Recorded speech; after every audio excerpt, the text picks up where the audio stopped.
made any big moves, and also the marlins, and if it would affect the jumbo shrimp. I did all that, and my dad called me about 6 times to talk about his team pretty much not doing anything. So, yeah, that was a lot of fun.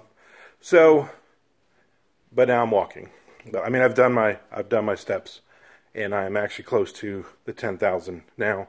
And I'm doing a couple of podcast interviews for Armcast podcast, which will be coming up soon.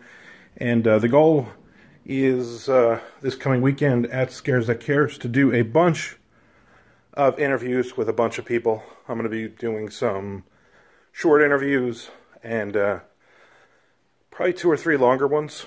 Haven't decided. I know a bunch of people are going to be there. I will check that out. And also on Sunday, me and Chuckabuda will be recording the Mondo Method podcast, which will be pretty cool. So speaking of Chuck Buddha, I mentioned, I think the last time I did one of these, that my laptop broke. And Joe McLeod, of course, instead of helping me get rid of these damn geese and take them back to Canada with you, she was fixated on what happened to my laptop, since I just kind of threw it out there instead of telling anybody, which is good.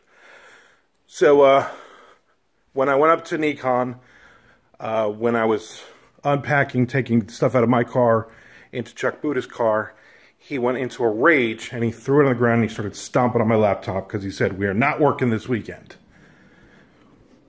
That's not the real story, but that's a better story than what happened. The night before I got to Chuck's house, I stopped in Newark, Delaware, which is different from Newark, Delaware, Newark, New Jersey. Yeah, Newark, New Jersey, which is where I was born. So in Jersey we say Newark, in Delaware they say Newark. Very subtle, but there's a difference. Anyway, I stopped in Newark. I stopped at a hotel that I was on the 2nd level, and they did not have an elevator.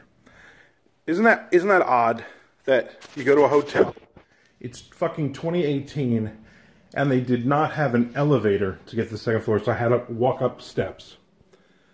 That wasn't the only bad thing about that hotel, although it was a nice hotel, except for that part. The weird part was, or the bad part, is that when I got out of the car, I hit the button for the back lift for the expedition, and so this is what I do.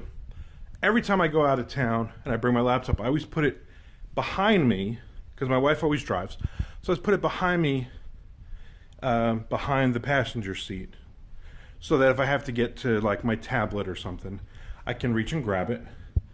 But since I was driving, I drove to Nikon by myself, I was like, you know what? I'm just going to put it in the back with my luggage and all the other stuff, like an idiot.